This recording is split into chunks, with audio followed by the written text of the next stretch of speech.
Welcome back, fuckers.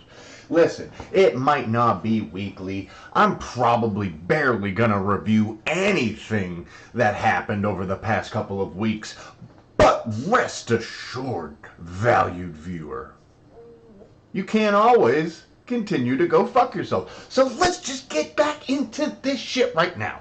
You know what? Somebody give me a power up so I can just blaze through all this bullshit I missed. First up, Vitro curb stomps the league record, and then he teabags it, and then proceeds to piss on its grave, blowing that shit out by over 20 points here. McGarty lost an absolute heartbreaker by half a point with some serious playoff implications to help Breen along with the little run he's gone on. John takes an L to his little brother. I still can't beat Shu. Over the past 3 weeks, Dridge's only win has come from his lowest score he posted. Dave's squad has inexplicably came back to life after 4 straight losses. Greg sucks now, question mark? Although there's no screenshot evidence of this one here, a rather wild thing happened in Week 10. Moylan went ahead and he was winning by 0.2 points over Aldridge, who was at a score of 89.7, something like that. 6, actually. And then, all the way until Friday, that win stood for Moylan until a stat correction came out, giving Aldridge another 1 point for a sack, propelling him to a win a full week after he had been ruled the loser. Bad break for Moylan. As usual, league tradition. All 3 of us that partook in the trip to Atlanta to watch McCorkle go ahead and dismantle the Atlanta Falcons. We all took L's. We all lost. And if you bet that I would be the closest one to winning, then you're a witch.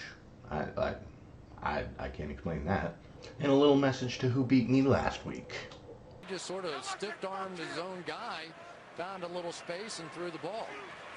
Breen's been on a straight-up tear. We're going to see where he's going in the next couple of weeks here when it comes to the rivalry matchups. The defending champ has been looking strong, rattling out 3 wins in a row, none of which have been under 128 points. Vitro has jumped John with that huge score last week for the highest league scorer. Him, John, Greg, all in a different stratosphere as far as how their scoring has gone so far this year. And I would say, in my estimation, after watching all the action over the past couple of weeks without anything to say about it to you motherfuckers, I'm just going to tell you now, all these 7-4 teams in my mind, all 5 of them, are probably making the playoffs here. They give Breen here some bad odds for playoffs. I don't know why. Probably is scoring. Yeah, probably is scoring. Either way, I'd expect them all to make it, and it looks like everybody else except for me getting into that last playoff spot that right now I do believe, yes, it's Dave in that last playoff spot. It's only 3 more games to be played in the season, and all of these teams, 1, 2, 3, 4, 5, 6 teams battling for that one last playoff spot. Shoe boys on the outside looking in. I'm way on the outside looking in.